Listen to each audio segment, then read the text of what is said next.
आज का जो प्रसंग चल रहा था वहाँ तो स्टार्ट भी नहीं हो पाया था। आज का सत्संग प्रारंभ यहाँ से हुआ था कि परमात्मा पाने के लिए हमने अपने सदग्रंथों को ही आधार बनाना है। और सदग्रंथ कौन से हैं? श्रीमद् भगवत गीता और पवित्र चारों वेद, और जो ज्ञान परमात्मा स्वयं आकर अपने मुख कमल से बोलता है। श्रीमद् भगवत गीता अध्याय नंबर 4 के श्लोक नंबर 32 में कहा है कि इन यज्ञ धार्मिक अनुष्ठानों की विस्तार के साथ जो जानकारी, यज्ञों की, यज्ञ माने धार्मिक अनुष्ठानों की विस्तार के साथ जानकारी सच्चिदानंद घन ब्रह्म के मुख कमल से बोली हुई वाणी में, सच्चिदानंद घन ब्रह्म की वाणी में कही गई है विस्तार के साथ। और उसको जानने के बाद सभी कर्मों से मुक्त हो जाएगा। उसको तत्व ज्ञान कहते हैं, जो भगवान स्वयं आकर बताते हैं। चौथे अध्याय के 34वें श्लोक में कहा कि उस तत्व ज्ञान को जो सच्चिदानंद घन पूर्ण परमात्मा स्वयं आकर बताता है, उसको तू किसी तत्वदर्शी संत के पास जाकर समझ, उनको दंडवत प्रणाम करने से। केवल वही संत एक दंडवत प्रणाम का अधिकारी बताया है गीता में कि जो तत्वदर्शी है। अन्यथा अपने विषय में गीता ज्ञानदाता 18वें अध्याय के 65वें श्लोक में कहता, मुझे नमस्कार कर, मेरा भगत बन, मेरी भक्ति करेगा तो मुझे ही प्राप्त होगा। और तत्वदर्शी संत के लिए कहा कि उसको दंडवत प्रणाम करने से और कपट छोड़कर सरलतापूर्वक प्रसन्न करने से वह तत्वदर्शी संत तुझे उस परमात्म तत्व का यानी तत्व ज्ञान का ज्ञान कराएंगे। तो वो तत्व ज्ञान जिससे मोक्ष होगा वो कंप्लीट कोर्स है। और श्रीमद् भगवत गीता और पवित्र वेद, पवित्र कुरान, पवित्र पुराण, ये पवित्र बाइबल, ये इनकम्प्लीट नॉलेज है। Complete knowledge, God given spiritual knowledge, तत्व ज्ञान, वो उससे मोक्ष होगा। वो असली शास्त्र है। और उसमें से वेद भी मेल खाते हैं, गीता भी मेल खाती है। और उनमें जो ज्ञान नहीं है वो ज्ञान भी उसके अंदर है, तत्व ज्ञान के अंदर। तो उससे मोक्ष होगा। आज का सत्संग ये था, और वो ज्ञान भगवान ही देता है। दूसरा प्रसंग ये चला था कि किसने देखा भगवान? तो जिन्होंने भगवान देखा उनका आपके सामने इतिहास बताया, पवित्र कथा बताई उनकी कि इन महापुरुषों ने भगवान देखा। और ये जो ज्ञान दास आपको दे रहा है ये गॉड गिवन है। ये किसी डूम भाट के गीत नहीं है कि किसी ने रोजी रोटी के लिए अपना दंत कथा बना के बकवाद कर रखी हो। 1400 एकड़ का जमीन का मालिक था, गरीबदास किसान था, गांव छुटानी का, कोई भाट भिखारी नहीं था कि किसी कारण से वैसे ही अपनी रोजी रोटी के लिए इन घट दी होगी कहानी। ये गॉड गिवन स्पिरिचुअल नॉलेज है। तो मन को विश्वास दिलाने के लिए इन प्रमाणों की इसलिए आवश्यकता है ताकि आपको दृढ़ता आवे और भगवान के मार्ग पर आप दृढ़ रहो, आपका मोक्ष हो जाए। तो वो ज्ञान इस दास के पास प्राप्त है, इस विश्व में किसी के पास नहीं है। अपना कल्याण करो।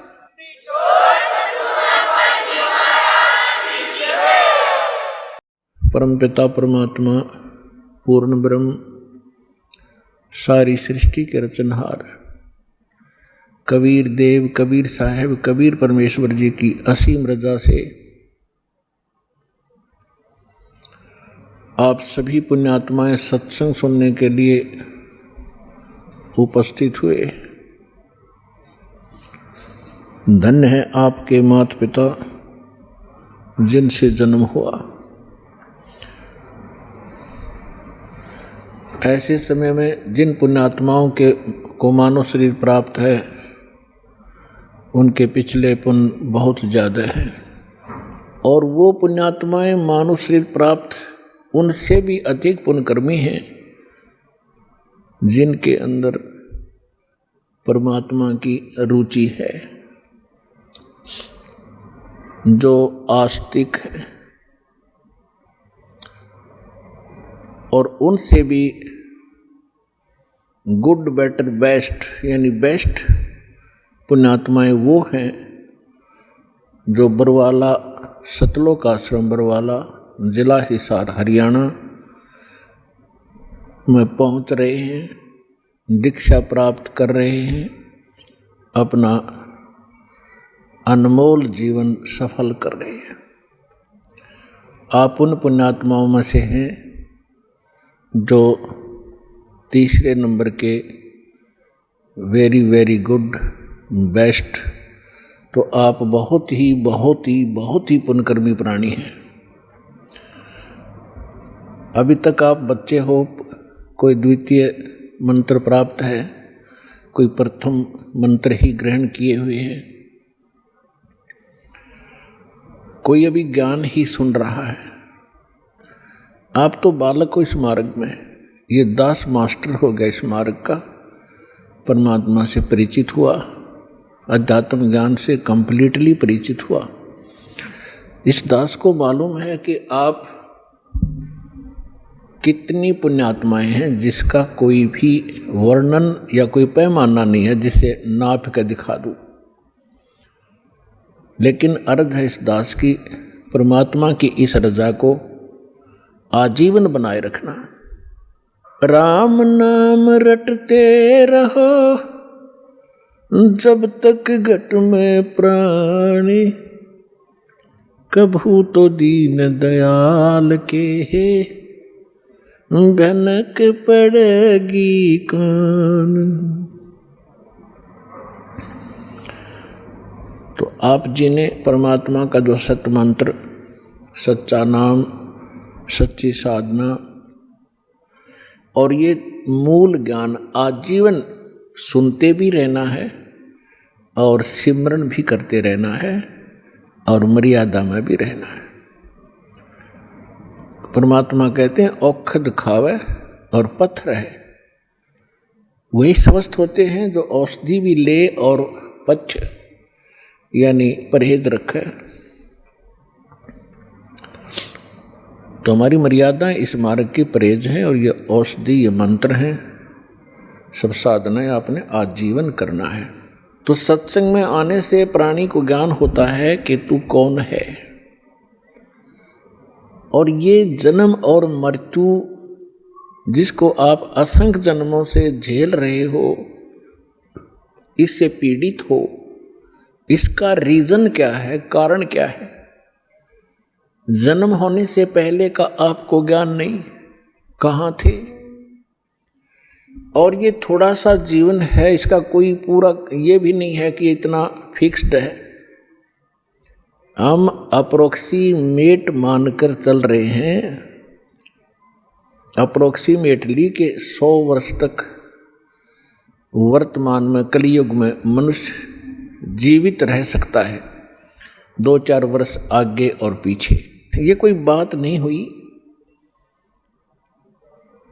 यदि हम 80-90 वर्ष भी जीवित रहे और मृत्यु फिर भी हो गई, सारे जीवन में हमने जो संग्रह किया, जिस संतान और संपत्ति के लिए हम आजीवन अपना पूरा मानव शरीर लगा दिया, डिवोट कर दिया, और हमारे सामने परिवार भी मृत्यु को प्राप्त हो जाता है। हमारे सामने जो संपत्ति हमारे पास हमने सारा जीवन एकत्रित की, वो नष्ट हो जाती है। जैसे सन 2000 के अंदर 26 जनवरी भूकंप आया गुजरात के अंदर, जिन मकानों को, जिस प्रॉपर्टी को बनाते बनाते 2-2, 3-3 पीढ़ियां लगी, अंत में उन्हीं के नीचे दबकर मर गए, मृत्यु को प्राप्त हो गए, परिवार नष्ट हुए। What is this? ये क्या है? हम सोच भी लेते हैं, लेकिन हम इतने अभ्यस्त हो गए कि वो मर गए, दुख है, खेद है, बहुत बुरा हुआ, शेष बचे हैं अपना उसी स्पीड से वही कर्म, वही क्रियाएं कर रहे हैं जो वो कर रहे थे। आप में क्या परिवर्तन आया? नहीं आ सकता, क्योंकि हम काल के खिलौने हैं, उसी के रिमोट से हम चल रहे थे। अब जब आप सतलोक आश्रम बरवाला, जिला हिसार, हरियाणा में आ जाओगे, फिर आपका रिमोट कबीर परमेश्वर जी के हाथ में आ जाएगा। फिर उस शरारती शक्ति काल की कुछ नहीं चलेगी, यदि आप मर्यादा में रहोगे। परमात्मा कहते हैं, जब लग हंसा हमारी आना और काल लगेगी तेरा बाना। बाना माने बाण तीर, तेरा अचानक, कहते पग पग पर ये तक तक मारे, काल अचानक बाणा। पग पग पर तक तक के अचानक बाण तीर मार देता है, किसी को दुर्घटना से, किसी को किसी रोग से, किसी को हार्ट अटैक से, कहीं भूकंप से।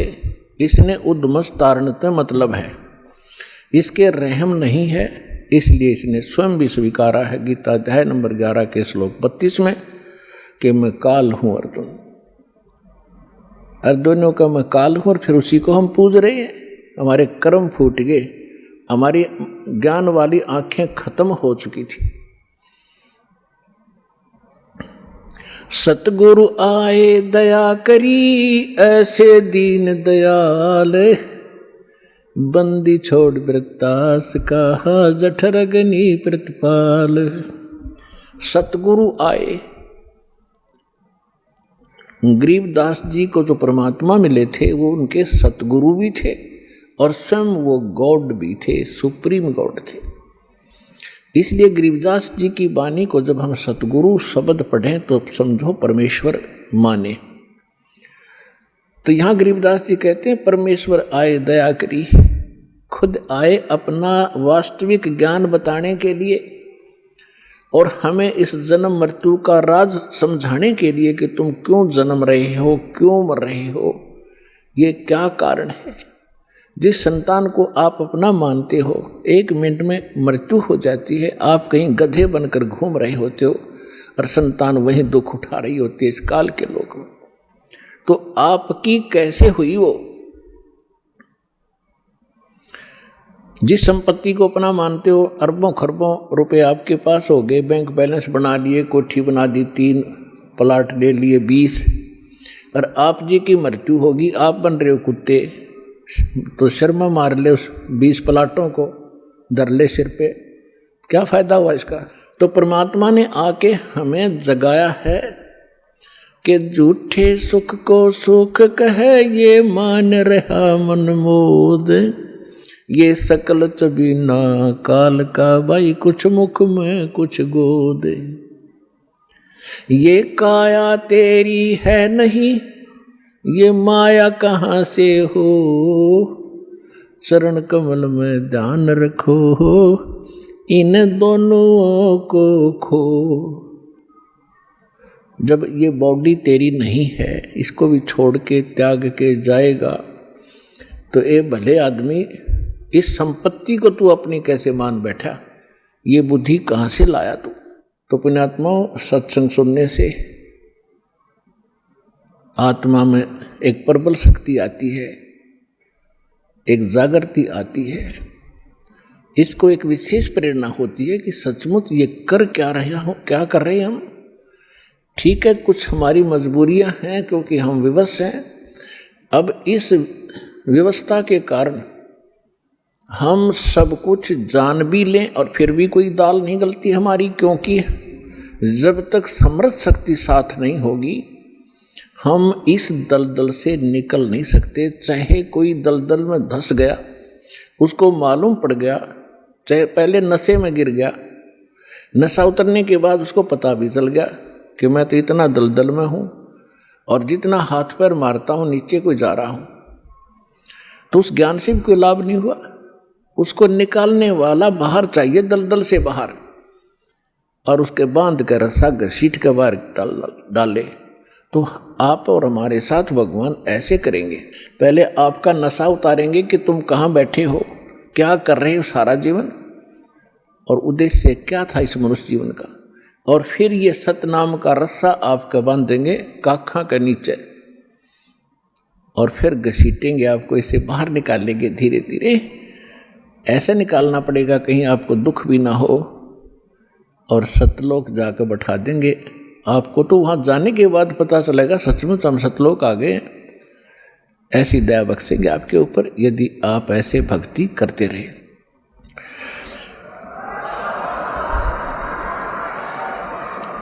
और उससे पहले जब तक आपका संस्कार यहाँ कोई बेटे के साथ है, बेटी के साथ है, पिता माता के साथ है, भाई बहन के साथ है, कोई रिलेटिव से संबंधित है, तो उन आपके जो ऋण है एक दूसरे का, उसको भी परमात्मा आपका साफ करवाएंगे।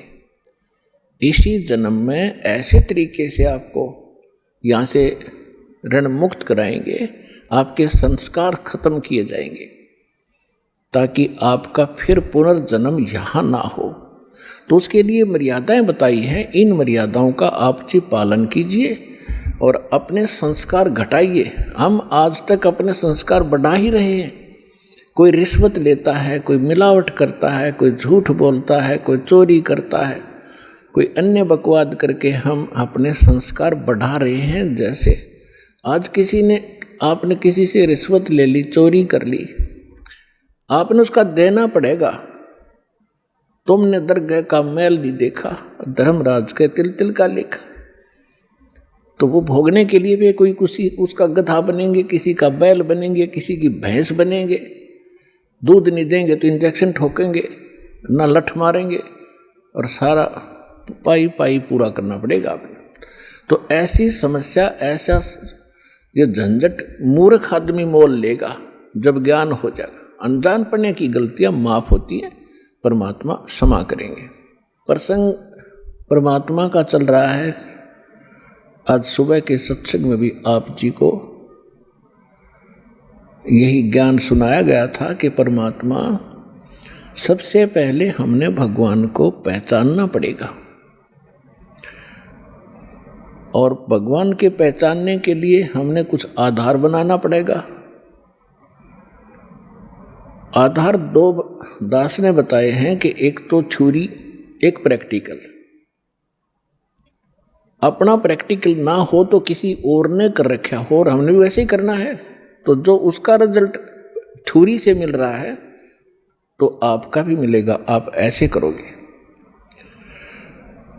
तो जो हमारा जो सिलेबस है, जो हमारा थ्योरी है, वो हमारे सद्ग्रंथ हैं, सभी पवित्र धर्मों के, पवित्र चारों वेद, पवित्र श्रीमद् भगवत गीता, पवित्र 18 पुराण, पवित्र श्री गुरु ग्रंथ साहिब, पवित्र कुरान शरीफ, पवित्र बाइबल।